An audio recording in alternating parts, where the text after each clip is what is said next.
Stop. Kalian pada tahu belum sih persentase GERD di Indonesia udah mencapai 27,4%? Wah, tinggi banget ya. Kira-kira apa nih yang menjadi penyebab GERD tinggi di Indonesia? GERD merupakan salah satu penyakit saluran pencernaan manusia di mana asam lambung itu akan mengiritasi saluran dalam makanan. Tapi sebelumnya, apa sih sistem pencernaan manusia itu? Sistem pencernaan manusia adalah kumpulan organ yang berfungsi untuk mencerna dan mengelola makanan yang berfungsi untuk memenuhi nutrisi tubuh. Setelah dijelaskan mengenai apa itu sistem pencernaan, jadi aku akan jelasin nih mengenai 7 organ sistem pencernaan, yaitu ada mulut, ada esofagus, lambung, usus halus, usus besar, rektum, dan juga anus. Nah, ke-7 organ tersebut memiliki fungsinya masing-masing. Baiklah teman-teman semua, di sini saya akan menjelaskan tentang sistem pencernaan manusia. Sistem pencernaan manusia adalah suatu sistem dalam tubuh yang berperan sebagai penerima makanan dari luar, yang kemudian diproses di dalam organ-organ pencernaan manusia, dimulai dari menerima makanan dari luar, kemudian mencerna, kemudian menyerap bahan yang dapat diserap, serta mengeluarkan sisa-sisa pencernaan. Pada manusia, makanan dicerna oleh alat-alat pencernaan dimulai dari mulut dan berakhir di usus. Hasil-hasil pencernaan kemudian diserap, sedangkan sisa-sisa pencernaan dibuang melalui alat-alat pengeluaran yang khusus. Pada makhluk hidup tingkat tinggi terjadi proses pemecahan makanan berbeda-beda. Untuk makhluk hidup tingkat rendah, proses pemecahan makanan terjadi di dalam sel. Sebaliknya, pada makhluk hidup tingkat tinggi, proses pemecahan makanan terjadi di luar sel. Hal ini dimungkinkan dengan adanya sistem pencernaan yang tersusun oleh saluran pencernaan dan kelenjar pencernaan. Fungsi utama dari sistem pencernaan makanan adalah untuk menyederhanakan atau memproses suatu bahan-bahan makanan yang berguna sehingga dapat dimanfaatkan bagi tubuh.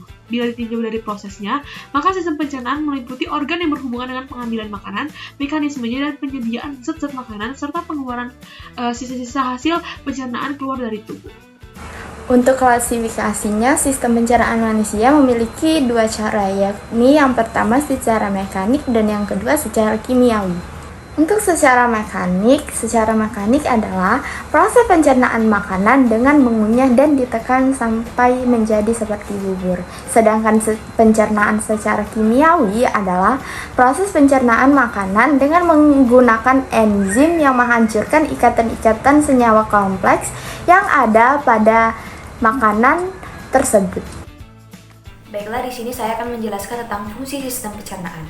Fungsi sistem pencernaan antara lain adalah mencerna makanan yang diproses secara fisis dan kimiawi, kemudian zat-zat yang tidak diperlukan itu dibuang oleh limbah makanan. Kemudian fungsi sistem pencernaan adalah menyerap nutrisi yang akan digunakan oleh tubuh, dan juga sistem pencernaan berfungsi sebagai sistem yang sangat penting dalam tubuh manusia karena sistem pencernaan membantu manusia agar mencerna makanan lebih tepat dan juga lebih sehat. Saya akan menjelaskan pola sistem pencernaan. Sistem pencernaan manusia terdiri dari serangkaian organ yang bekerja sama untuk mengolah makanan dan menyerap nutrisi. Terdiri dari 7 organ pencernaan utama.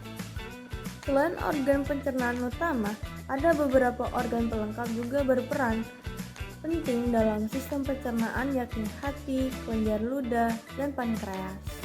Mulut merupakan organ pencernaan yang pertama bertugas dalam pencernaan makanan. Bokong atau esofagus berfungsi sebagai menyalurkan makanan dari mulut ke lambung. Lambung merupakan alat pencernaan yang berbentuk kantung karena sifatnya yang asam.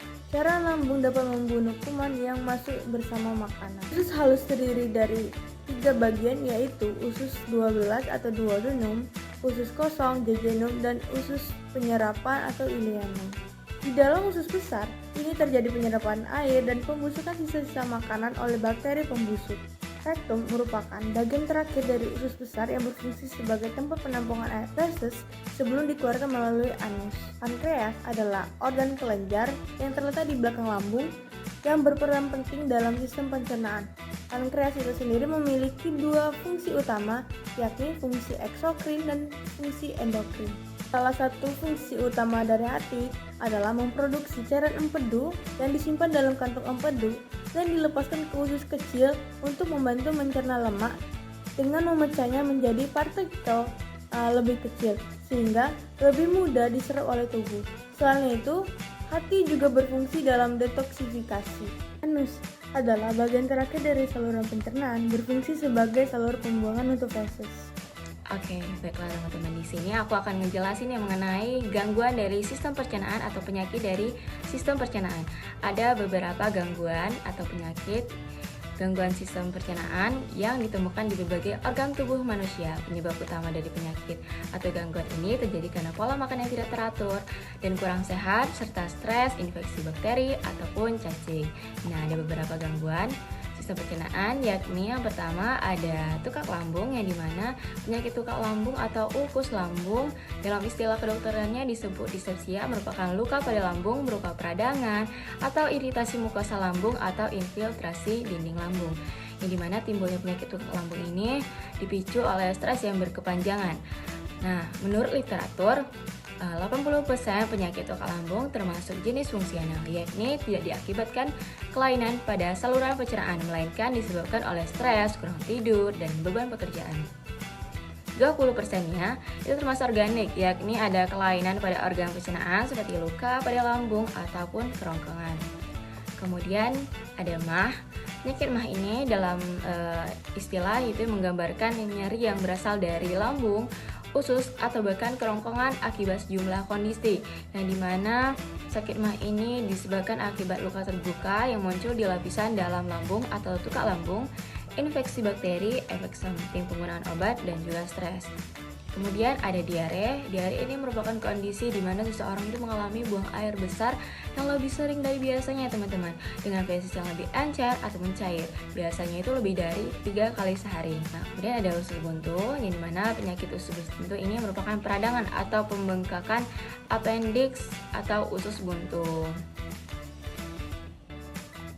Kemudian untuk mencegah usus buntu ini, kita dapat mengkonsumsi makanan-makanan yang berserat seperti sayuran dan buah-buahan. Kemudian kita bisa berolahraga secara rutin untuk membantu memperlancar metabolisme dan sistem pencernaan kita nih, teman-teman. Kemudian yang terakhir ini ada gangguan sistem pencernaan wasir atau hemoroid, yakni pembengkakan atau pembesaran dari pembuluh darah di usus besar bagian akhir atau rektum serta dubur ataupun anus. Wasir ini merupakan penyakit yang dapat menyerang segala usia nih, teman-teman. Namun umumnya lebih sering menimbulkan keluhan pada usia 5 tahun atau lebih. Nah, untuk menghindari penyakit-penyakit atau gangguan tersebut, maka langkah awalnya nih, teman-teman, dengan membiasakan dengan pola makan dan pola hidup yang sehat, tidak mengkonsumsi minuman yang bersoda. Dan apabila terdapat tanda atau gejala umum dari gangguan tersebut, segeralah berkonsultasi pada ahlinya. Baik, saya akan menerangkan hasil kesimpulan dari kelompok kami. Kesimpulannya, sistem pencernaan manusia berperan penting dalam proses menguraikan makanan kita. Perjalanan makanan dimulai dari mulut, lalu merambat melalui kerongkongan, lambung, usus halus, usus besar, dan rektum, lalu keluar melalui anus. Sekian hasil pemaparan materi sistem pencernaan dari kelompok 2B. Apabila ada salah kata, kami mohon maaf. Wassalamualaikum warahmatullahi wabarakatuh.